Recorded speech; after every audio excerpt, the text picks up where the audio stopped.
នាងខ្ញុំថៃថានៅជាមួយ B2B Asian News សូមជូនព័ត៌មានប្រចាំថ្ងៃសម្រាប់ទី4កុម្ភៈ2026ផ្ដើមដោយទីផ្សារក្នុងតំបន់អាស៊ីនីក្កេ225របស់ជប៉ុនធ្លាក់ចុះ 0.78% ថសស្ពេកកើន 0.27% ដល់ 3655.58 Kospi កើនឡើង 1.57% ខណៈ Kosdaq កើន 0.45% សារហ៊ុនហុងកុងហេងសេងធ្លាក់ចុះខណៈដែល CSI 300កើនឡើង 0.83%សារហ៊ុនកម្ពុជាវិញកើនឡើង 0.31 ពិន្ទុឬ 0.07% ដល់ 422.3 ហើយទំហំពាណិជ្ជកម្មសរុបក៏បានកើនឡើងក្នុងភាគហ៊ុនផ្លាស់ប្ដូរដៃចំនួន 83,971 ក្នុងតម្លៃជួញដូរសរុប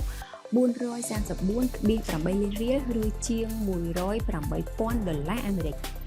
សាគលមានភាគហ៊ុនតែមួយដែលកើនឡើងគឺធនាគារ Asilida ហើយភាគហ៊ុនដែលចុះខ្លាំងគឺកំពុងផែស្វយ័តភ្នំពេញហើយភាគហ៊ុនក្នុងសាគលដទៃទៀតគឺនៅថេដដែល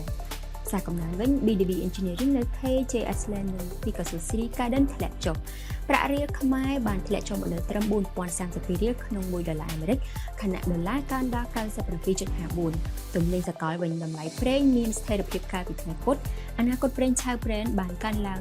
0.1% នៅក្នុងតម្លៃជួញដូរ $67.40 អាមេរិកក្នុង1បារ៉ែលប្រេងឆៅរបស់អាមេរិក WTI កើនឡើង 0.2% នៅក្នុងតម្លៃជួញដូរ $63.35 អាមេរិកតម្លៃមាសចុះមកនៅក្នុងតម្លៃជិត $5,100 ហើយ Spot Gold កើនឡើង 2.9% នៅក្នុងតម្លៃជួញដូរ $5,082.94 ក្នុង1អោនបន្ទាប់ពីកើន 7.6% កាលពីថ្ងៃអង្គារដែលជាការកើនឡើងក្នុងទំហំធំគិតចាប់តាំងពីខែវិច្ឆិកាឆ្នាំ2008អនាគតមាសរបស់សហរដ្ឋអាមេរិកសម្រាប់ការចែកចាយនៅខែមេសាបានកើនឡើង 3.4% ដល់ $5,103.50 អាមេរិកក្នុង1អោនសូមបន្តទៅកាន់ព័ត៌មានដែលទាក់ទងនឹងអាជីវកម្មចម្រុះដទៃទៀតនៅថ្ងៃទី3កុម្ភៈ2026នេះក្រុមហ៊ុនផលិតយន្តហោះអាមេរិក Boeing និងក្រុមហ៊ុនអាកាសចរជាតិកម្ពុជាដែលហៅកាត់ថា Air Cambodia ប្រកាសពីការបញ្ជាទិញយន្តហោះដឹកអ្នកដំណើរប្រភេទ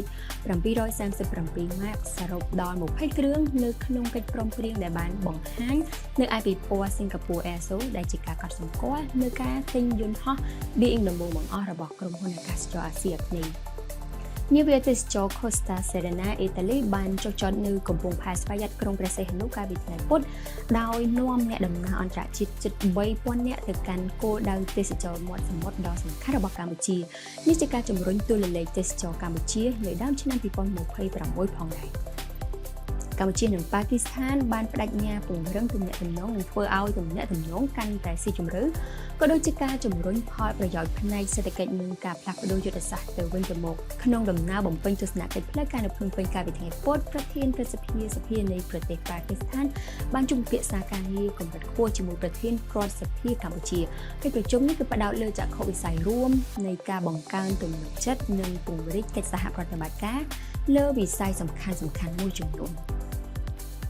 ខ្ញុំថានិតសូមបញ្ចប់ព័ត៌មានប្រចាំថ្ងៃនៃ B2B Asia ត្រឹមតែប៉ុណ្ណេះវិលមកជួបលោកនាងជាថ្មីនៅថ្ងៃបន្ទាប់